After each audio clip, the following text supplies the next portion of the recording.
तर आता जाऊया मुंबईच्या कुर्ला परिसरात। कुर्ला परिसरात सुद्धा रस्त्यावरती पाणीच पाणी बघायला मिळतंय। रस्त्यावर पाणी साचल्यानं आता वाहन चालकांना त्रास सहन करावा लागतोय। जवळपास घोटाभर उंचीचं पाणी या कुर्ला परिसरामध्ये साचलेलं आहे।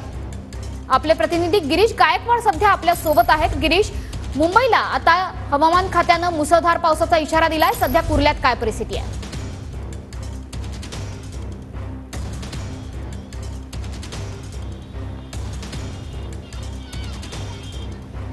नक्कीच कुर्ल्यामध्ये सुद्धा पाणी साचायला सुरुवात झाली आहे। मनश्री थेट दृश्य आपण पाहतोय कुर्ल्याच्या शिवसृष्टी परिसरातली आहेत आणि पाणी साचायला आता सुरुवात झालेली आहे। मी सध्या स्वामी विवेकानंद शाळेच्या अगदी बाहेर आहे। शाळा सुटलेली आहे आणि आपण पाहतोय की याच पाण्यातून आता विद्यार्थ्यांना सुद्धा माग काढावा लागतोय। जे वाहन चालक आहेत त्यांना सुद्धा या पाण्याचा फटका बसताना स्पष्टपणे पाहायला मिळतोय। वाहतुकीचा जो वेग आहे तो सुद्धा मंदावलेला आहे। पाण्याचा निचरा होत नाहीये, ही सगळ्यात मोठी समस्या आहे। आणि जेव्हा 1:30 वाजता मुंबईच्या समुद्रामध्ये भरती येणार आहे त्यावेळी जर अशाच पद्धतीचा पाऊस राहिला तर मात्र परिस्थिती आणखी जास्त बिकट होईल असं सुद्धा बोललं जात आहे। त्यामुळे मुख्यमंत्र्यांनी सर्व यंत्रणांना अलर्टवर जरी ठेवलं असलं तरी मुंबईतील ही जी परिस्थिती आहे ती अत्यंत बिकट होईल अशी सुद्धा शक्यता वर्तवण्यात येते। आणि पाणी साचू नये यासाठी आता महानगरपालिका 225 बूस्टर पंपच्या सहाय्यानं संपूर्ण मुंबईतील पाणी समुद्रामध्ये फेकण्यात यशस्वी ठरणार आहे का हे पाहणं सुद्धा तितकंच महत्त्वाचं ठरणार। ही सगळी दृश्य आपण पाहतोय। रिक्षा कशा पद्धतीने चालतायत, दुचाकी कशा पद्धतीने चालतायत, 4 चाकी वाहनांचा वेग कशा पद्धतीने या पाण्यामुळे मंदावलेला आहे ते सुद्धा आपल्याला स्पष्टपणे पाहायला मिळतोय। सगळ्यात महत्त्वाचं